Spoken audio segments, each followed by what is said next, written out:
Good day, everyone. We are group 13 of EE 531 paper presentation, and we are going to go over these two papers. First of all, my name is Hong Yeon Nam, and I will introduce you to CORN, which is short for Convex Optimization of Recurrent Neural Networks. Before going into detail, we will briefly go over the purpose of CORN.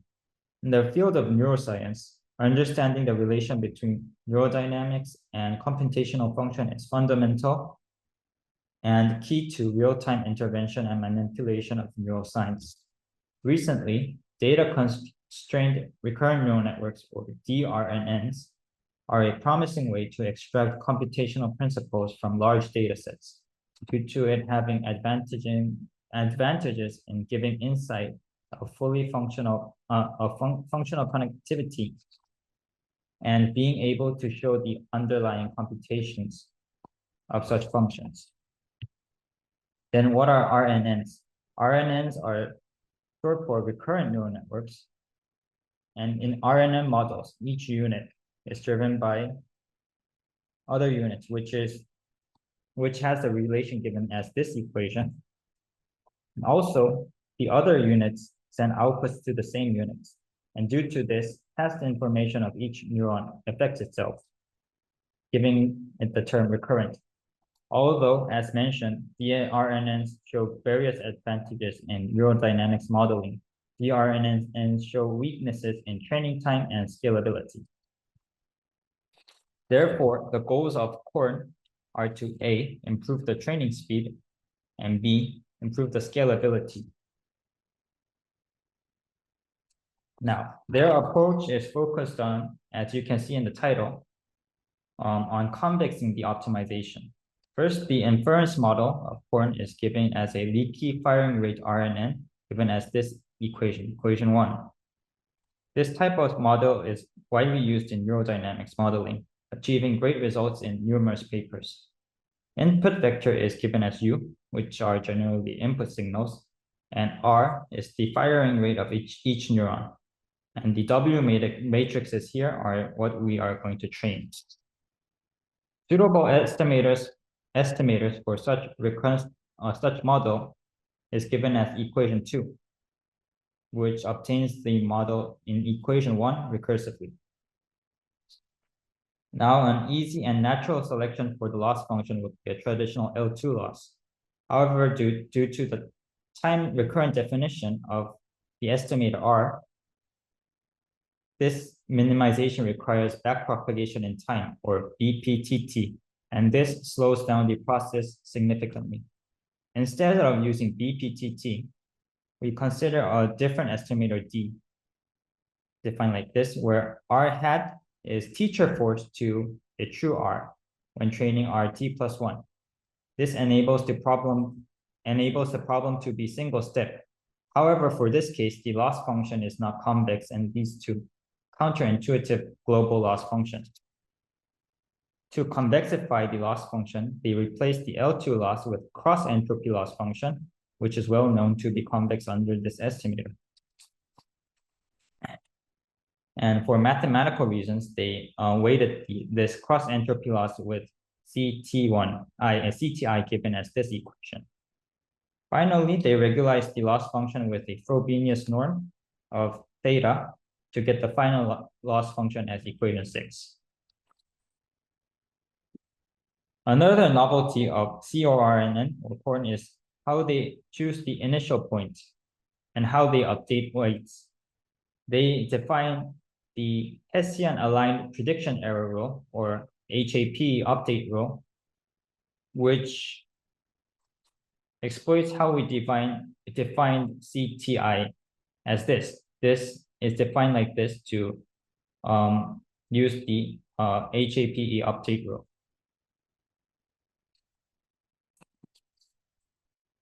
Because of this weight, we can define the Hessian as this equation, number 7. And this approximation is exact in the limit of D hat equal D. And unlike for like other least square minimizations, this Hessian is local, not global. Therefore, if we can initialize the network close enough to the optimal solution, we can get quick convergence. And after all of this math, which I will skip due to time reasons, we can update weights like this equation, number 10. This equation indicates the Hessian-aligned prediction error update loop. In this case, all the blue highlighted terms are pre-computable quantities, and therefore, this process does not increase the computational cost compared to other optimization methods. Also, in this context, a good initial point candidate is given as the equation 11, which is known to be at the vicinity of the optimal point. Therefore, using this initialization, we can obtain faster convergence. In a nutshell, Korn defines a new loss function using cross entropy loss function to convexify the estimator that enables us to avoid BPTT. Also, defining a new HAPE optimization method, initialization is done near the optimal point, leading to faster convergence compared to random initialization, where the initial point could be dissimilar to the local structure. As a result, COR decreases training time several orders of magnitude compared to force, which is the current default DRN training method in neuroscience literature, and other iterative loss function optimization methods such as gradient descent or Newton solver. Also, Korn showed sub-second convergence, which is crucial if we want to achieve real-time interventions. Also, Korn showed linear scalability with data size, hence indicating that we can handle large data sets. Also, Korn showed polynomial scalability to the size of networks or number of neurons. Finally, Korn showed robustness to perturbed data or impurities in the data. In this experiment, 10% of the data was generated with different relaxation time, jittering the timescale.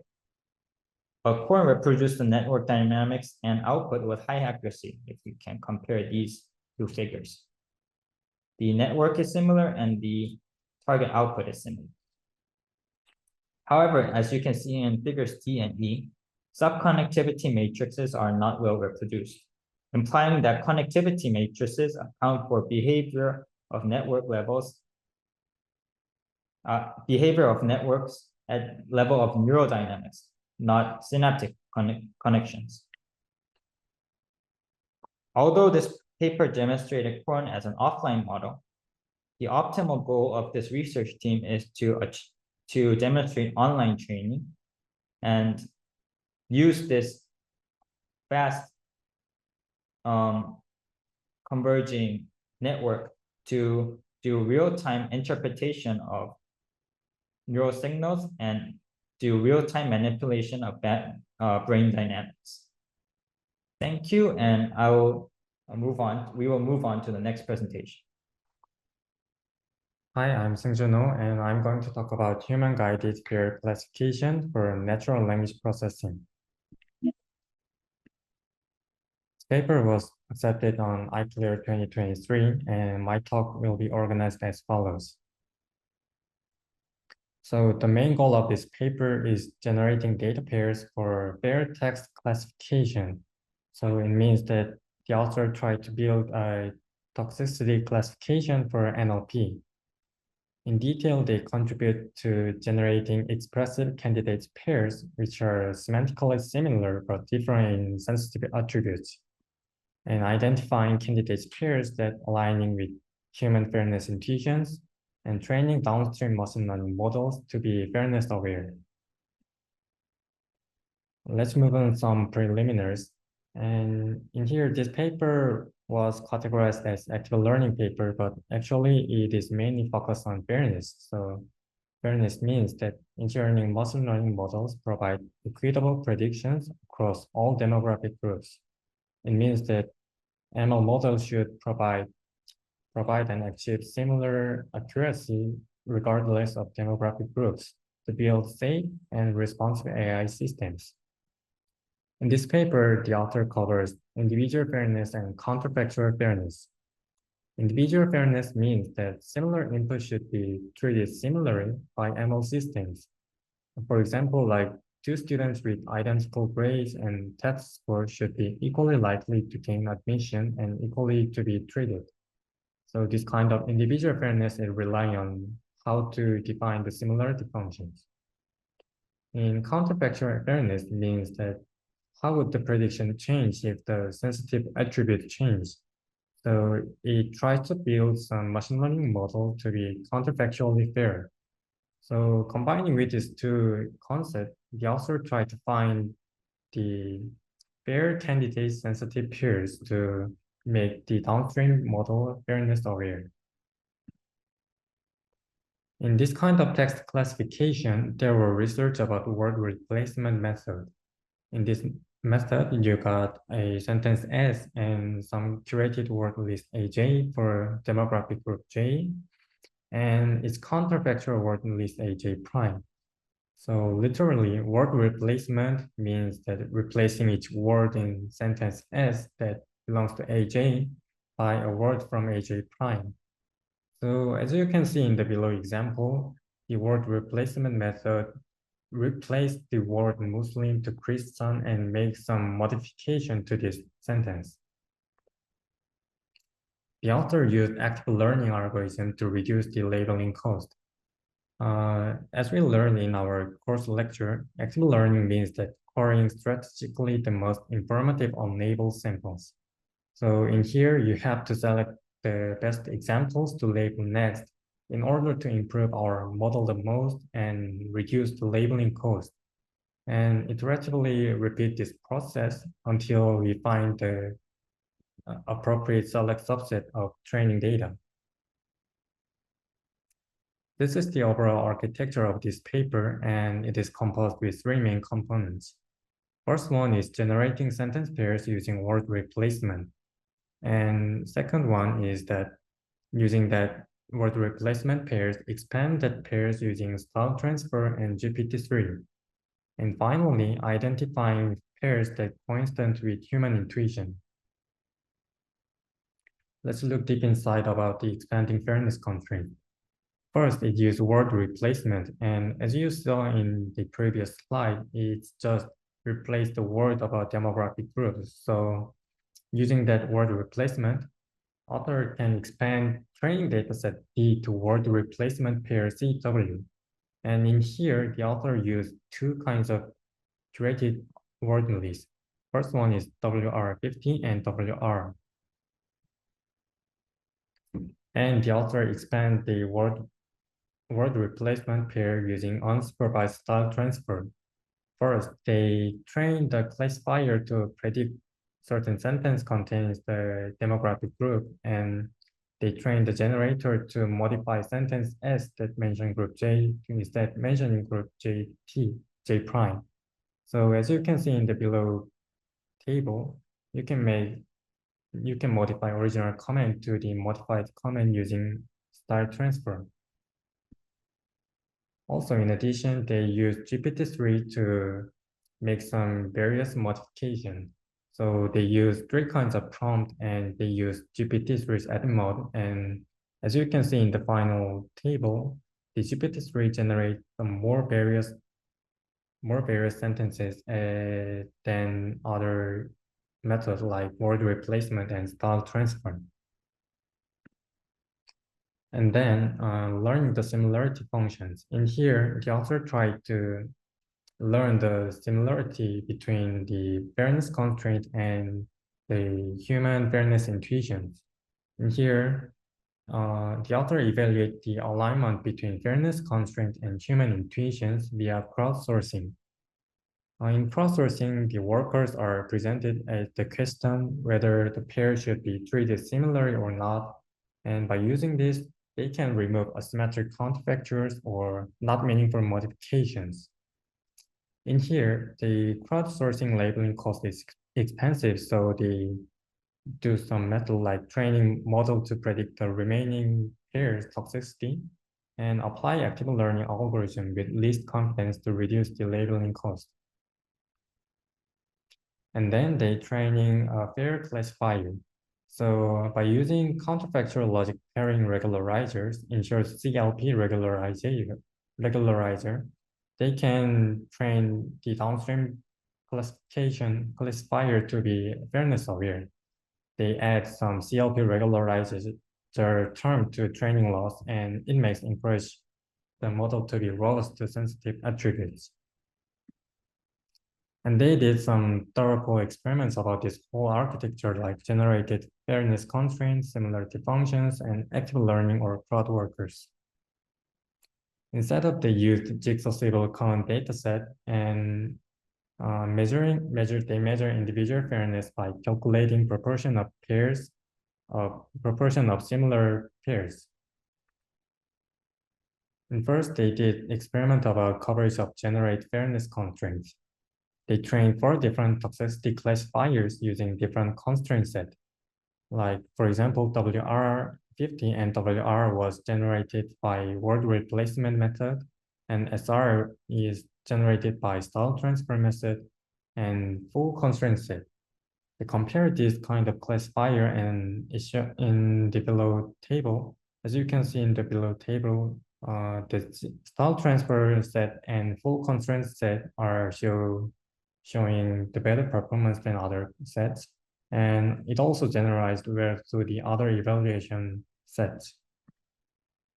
Also, they did some experiment about relevance of generated fairness constraint. In here, the author tried to validate that there are 3 methods, word replacement, style transfer, GPT-3, are aligning with human fairness intuitions. So in here, they use cross-sourcing, and workers are asked to whether the 2 comments should be treated similarly. And as you can see in the table, the generated pairs are aligned with human fairness constraint. Also, they did some similarity function experiment. In here, they use active learning and relabeling to learn the similarity function of human fairness intuition, and they showed the improve on balanced accuracy. Also, they did some experiment about training a Fourier downstream classifier. Here, they use CLP regularizer, and they trained the downstream classifier using the fairness constraint set. And as you can see in the red box, this classifier shows improvement in fairness metric with slightly decrease in balance accuracy. So in conclusion, in this paper, the author made a framework for generating data pairs for individual fairness in text classification. So they generate expressive candidate pairs using which are only differ on sensitive attributes, and identifying candidate pairs that aligning with human fairness intuitions, and training the downstream classifiers. And this paper has novelty in extending word replacement method using style transfer and GPT-3 zero-shot capability. Also, they bridging the gap between fairness constraint and human intuitions by crowdsourcing. This is all for our presentation, and thank you for listening.